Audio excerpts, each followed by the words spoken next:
Assalamualaikum warahmatullahi wabarakatuh. Perkenalkan, nama saya Ridho Ahmad Fauzi, NPM 21156161. Pada kesempatan kali ini saya akan menjelaskan hubungan program MBKM dengan mata kuliah Manajemen Proyek Teknologi Informasi. Program yang saya pilih pada program studi independen bersertifikat, yaitu yang bertepatan di MITA di Coding Indonesia adalah PET yang front end web dan juga back end developer. Maksudnya front end, back end developer. Di mana aktivitas selama studi independen itu meliputi pembelajaran secara individu dan juga pada akhir program terdapat proyek akhir dalam bentuk tim atau kelompok. Nah, kemudian sini ada sedikit terkait manajemen proyek teknologi informasi. Jadi mata kuliah MPTI ini berisi pengajaran mengenai manajemen proyek secara umum dan bagaimana perannya pada kasus nyata atau proyek teknologi informasi yang memiliki suatu karakteristik. Hubungan-hubungan dengan mata kuliah MPTI ini saya dapati atau saya peroleh menurut saya itu dari dari hal-hal berikut. Pertama itu ada materi course, yang mana dari materi course ini berupa pelatihan-pelatihan yang mana di situ terdapat materi-materi yang membahas atau sedikit membahas terkait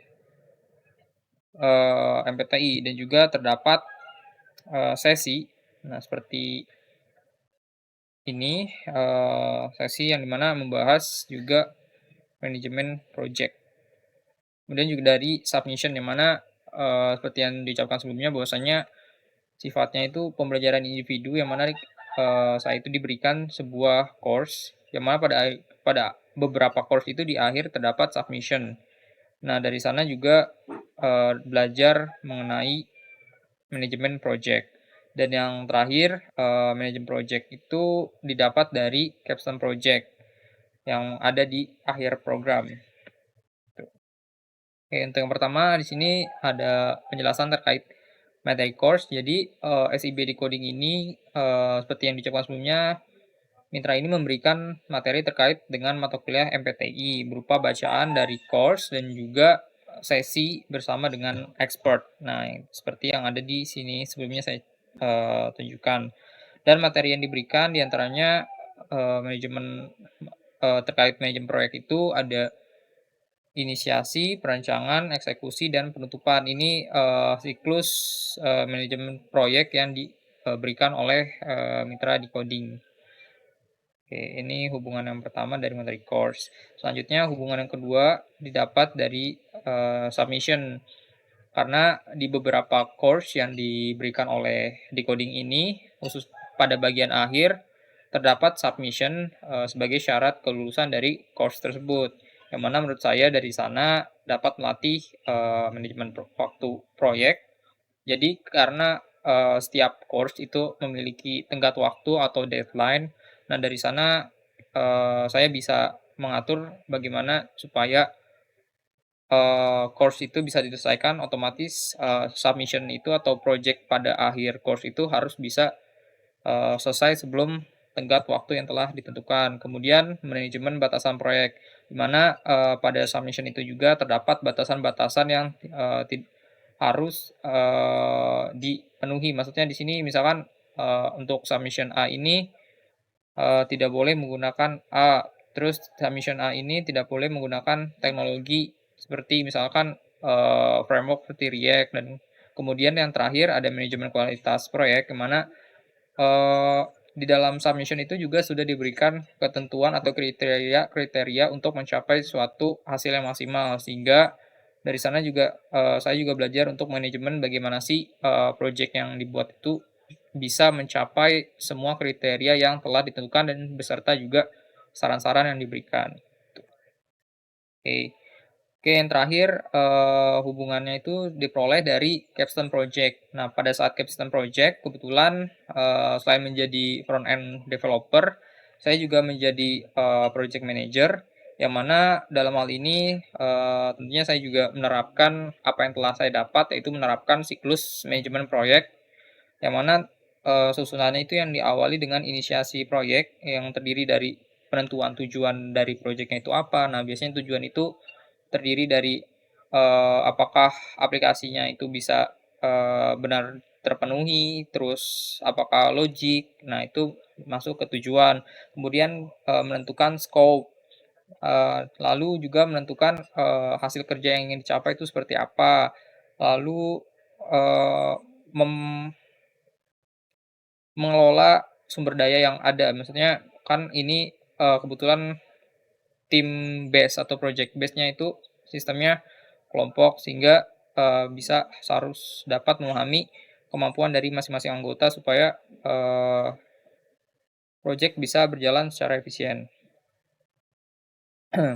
Nah, selanjutnya tahapan selanjutnya itu terdapat perencanaan proyek, karena dari perencanaan proyek ini, saya membuat jadwal proyek. Bentar, mungkin saya buka terlebih dahulu untuk, filenya.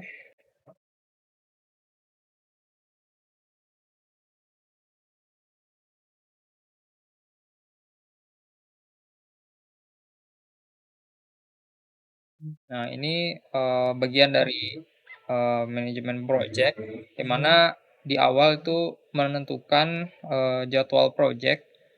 Dalam hal ini adalah, nah ini jadwal pengerjaan projeknya dan telah dipecah-pecah kembali menjadi satuan-satuan kecil atau sub-sub, pekerjaan yang lebih kecil lagi. Seperti bagian ini front end, dimulai dari setting repository, slicing design, dan lain-lain.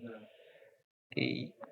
Nah, selanjutnya, siklus selanjutnya itu yang diterapkan adalah eksekusi proyek. Dalam hal ini ya mengawasi, kinerja dari tim, apakah, eee, hal-hal yang telah dilakukan oleh tim itu sudah sesuai dengan, apa yang telah direncanakan, baik itu dari fitur maupun, desain yang telah, dibuat.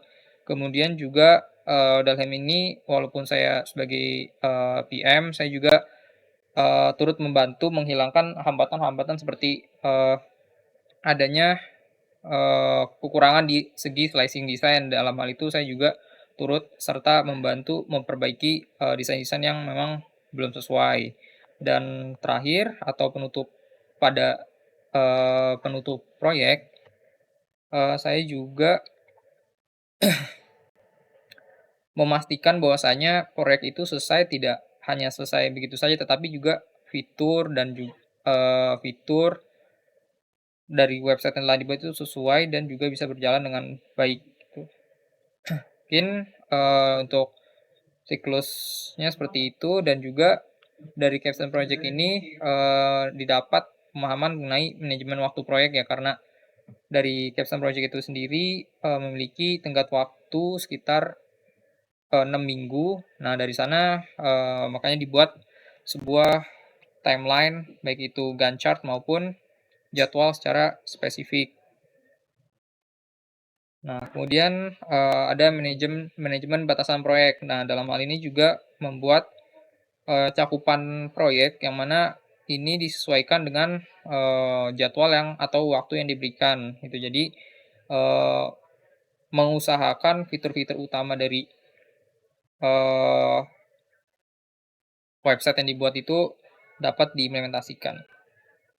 Lalu di sini ada manajemen kualitas proyek. Jadi, eee, berhubungan dengan sebelumnya, website yang dibuat itu harus memenuhi requirement atau spesifikasi kebutuhan yang telah ditetapkan, pada awal pembuatan project plan ini, tuh.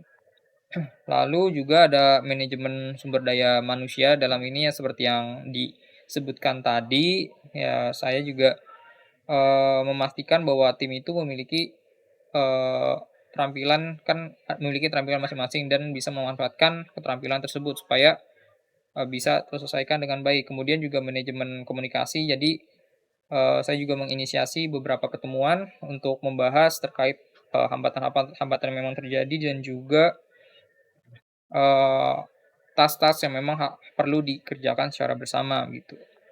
Mungkin kurang lebih seperti itu untuk pada bagian capstone project.